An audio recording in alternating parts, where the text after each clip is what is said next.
இலங்கையில் பிளாஸ்டிக் உற்பத்தி ஒரு முக்கியமான தொழில். இது உள்நாட்டு தேவைகளை பூர்த்தி செய்வதுடன் சில ஏற்றுமதி சந்தைகளுக்கும் பங்களிக்கிறது. போதுமான கழிவு மேலாண்மை உட்கட்டமைப்பு வசதி இல்லாததால் பிளாஸ்டிக் கழிவுகள் விரைவாக அதிகரிக்கிறது.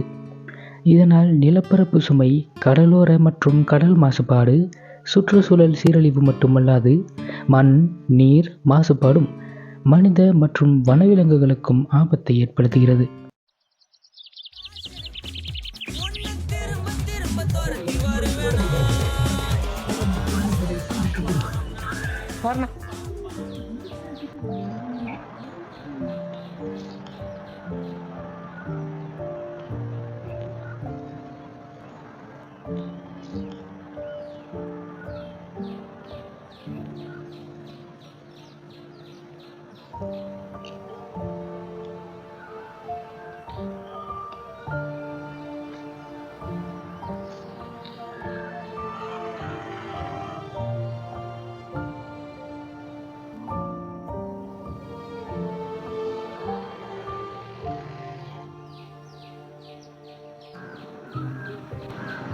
அண்ணா கேட்க மறந்துட்டேன், புஷ்பா எப்படி இருக்கான்?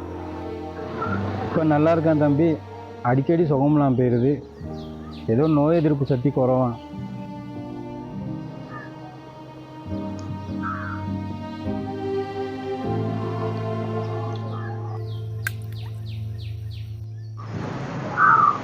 எங்கே வீசுறீங்க? என்ன தம்பி, நான் மட்டுமா வீசுகிறேன்? எல்லாமே இங்கே தான் வீசுகிறாங்க. விடுங்க தம்பி, வாங்க போவோம்.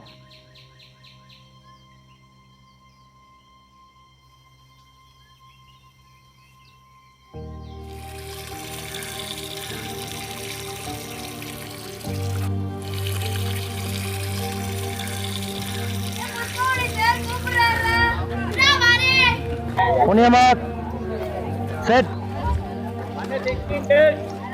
ready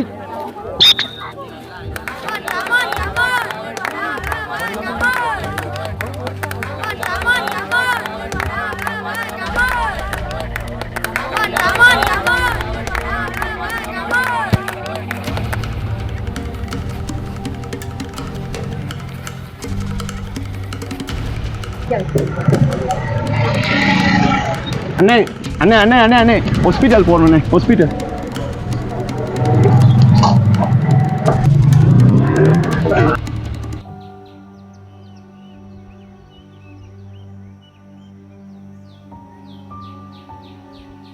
புஷ்பாக்கு ஒன்றும் இல்லை, பிளட் சாம்பிள் எடுத்திருக்கோம். 2 நாளில் ரிப்போர்ட் வந்துடும். பிறகு வாங்க.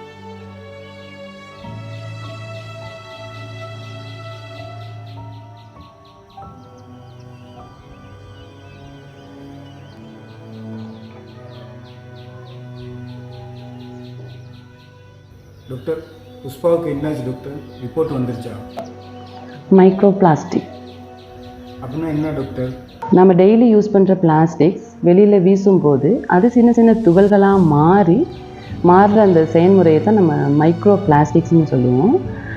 அது புஷ்பாவோட பிளட்டில் ஒரு சிறிய அளவில் என்ன செஞ்சுருக்குன்னு சொன்னால் கலந்துருக்கு. அதுதான் அவருக்கு ஒரு பெரிய பாதிப்பு ஒன்று செலுத்திருக்கு. அதனால பெரிய பிரச்சனை எதுவும் வருமா டாக்டர்? வரும். என்னென்னா அதனால் பிரெயின், லிவர், கிட்னி எல்லாமே கூட பாதிக்கப்படலாம். ஏன் சில வேளை சம்டைம் கேன்சர் கூட வரக்கூடிய சான்சஸ் அதிகமாக இருக்குது. ஆனால் நீங்கள் பயப்பட தேவையில்லை. இப்போதைக்கு புஷ்பாவுக்கு அந்த அளவு எதுவுமே தாக்கம் செலுத்தலை.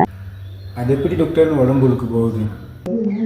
நம்ம சாதாரணமாக பாவிக்கிற பிளாஸ்டிக் பேக்ஸ், பொலித்தீன் அது எல்லாமே நம்ம தண்ணியில் மண்ணில் சேரும்போது அது மைக்ரோ பிளாஸ்டிக்ஸாக மாறிடும்.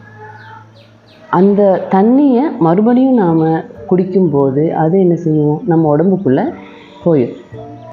நம்ம நாட்டில் வருஷத்துக்கு 250,000 டன் பிளாஸ்டிக் சேருது. இதில் வெறும் 4 விதத்தை தான் நம்ம என்ன செய்கிறோம்னு சொன்னால் ரீசைக்கிள் பண்ணுறோம். முழுமையாக பிளாஸ்டிக்கை அழிக்க முடியாட்டியும் கூட 3R சிஸ்டம் மூலமாக நம்ம என்ன செய்யலாம்னு சொன்னால் பிளாஸ்டிக் பயன்பாடுகள் என்ன செய்யலாம், குறைக்கலாம். பிளாஸ்டிக் பயன்பாடை குறைச்சாலே பாதி பிரச்சனை சால்வ் ஆகிரும். இதை அடுத்தவங்களுக்காக யோசிக்காட்டியும் நம்ம குடும்பத்துக்காக நமக்காக யோசித்து இந்த பிளாஸ்டிக் பயன்பாடை குறைச்சிக்குவோம். நம்ம நாட்டில் வருஷத்துக்கு 250,000 டன் பிளாஸ்டிக் சேருது. இதில் வெறும் 4 விதத்தை தான் நம்ம என்ன செய்கிறோம்னு சொன்னால் ரீசைக்கிள் பண்ணுறோம். பிளாஸ்டிக் பயன்பாடை குறைச்சாலே பாதி பிரச்சனை சால்வ் ஆகிரும்.